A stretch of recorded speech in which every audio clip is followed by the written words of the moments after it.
you for joining us on ERi-TV for English News Broadcast. Here are stories making headlines today.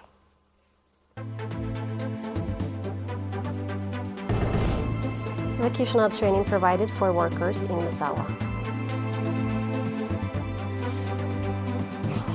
Workshop conducted on media outlets and gender equality. U.S. to start deploying long-range weapons in Germany in 2026. NATO threatening global peace and stability, China claims. The Massawa Training Center has provided training to 389 workers. The comprehensive training program included both theoretical and practical training in computer technology, tourism, catering, computer networking, electronics, metal and woodworks, and electricity. At the concluding event held on 9th of July, Engineer Akhlidu Asmaram, Deputy Director of the Training Center, stated that the center has been offering regular vocational training since 2023. He highlighted that the participation of women this year increased by over 56%. Mr. Waldeyesus Elisa, Director General of Social Welfare at the Ministry of Labor and Social Welfare, emphasized the ministry's strong effort to collaborate with various training centers to enhance the capacity of workers. A representative of the trainees commended the training opportunity provided and expressed their commitment to contributing to the implementation of development programs. Mrs. Asmara Tabraha, Governor of the Northern Red Sea region, underscored the significance of training and expressed her readiness to support the National Confederation of Eritrean Workers and its endeavors. The National Union of Eritrean Women organized a workshop focusing on media outlets and gender equality on 10th of July. The workshop was attended by representatives from various ministries and associations. Mrs. Fatma Abdulrahman, Head of Research and Information at the Union, stated that the objective of the workshop was to create a forum for discussing and exchanging experiences on the role of media outlets in promoting gender equality. Research papers were presented at the workshop, including proper use of media outlets, role of art in society, and role of journalists in nurturing a competent society.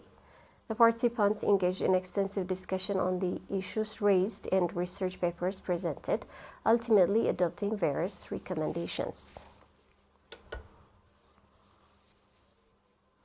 The PFDJ office in Northern Red Sea region organized a social science training for 200 of its members. The objective of the training was to develop the capacity and awareness of its members. The training covered various topics, including ideology and politics, the significance and role of strong organization, Eritrea's national charter, organizational rules and the transitional constitution, psychological warfare, as well as nation and nationality.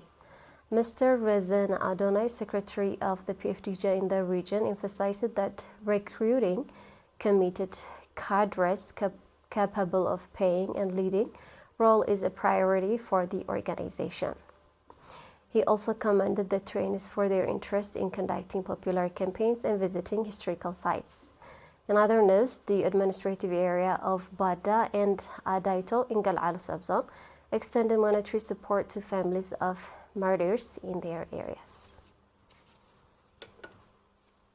Those were local news updates. Stay tuned for international news.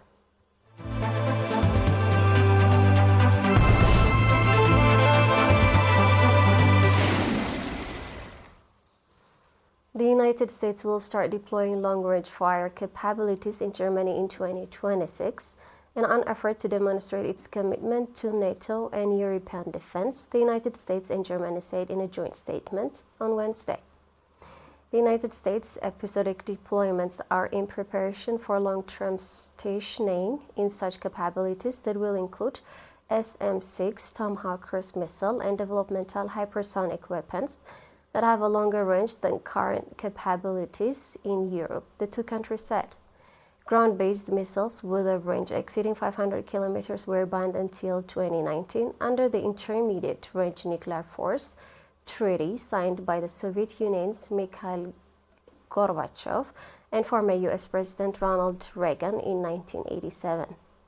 It marked the first time the two superpowers had agreed to reduce their nuclear arsenals and eliminate a whole category of weapons, falling in line with the signatories. Germany, Hungary, Poland, and Czech Republic destroyed their missiles in 1990s, to be followed later by Slovakia and Bulgaria.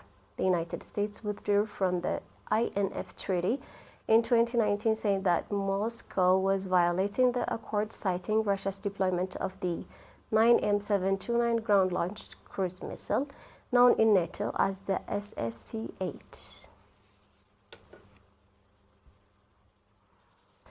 Chinese Foreign Ministry spokesman Lin Jian said that NATO is a threat to global peace and stability because of its deep-rooted Cold War mentality and ideological bias.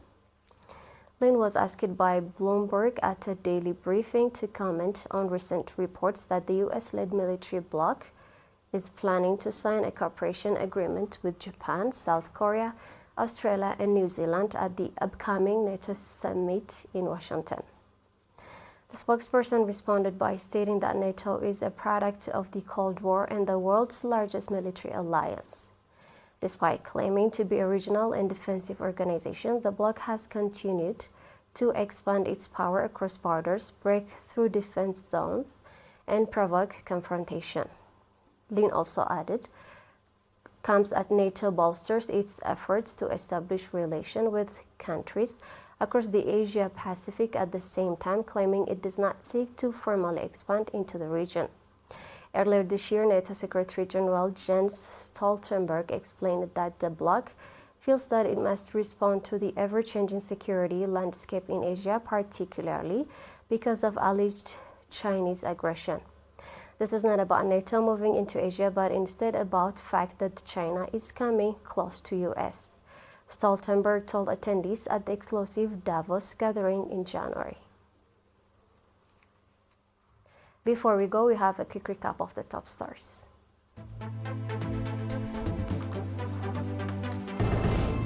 Vocational training provided for workers in Massawa.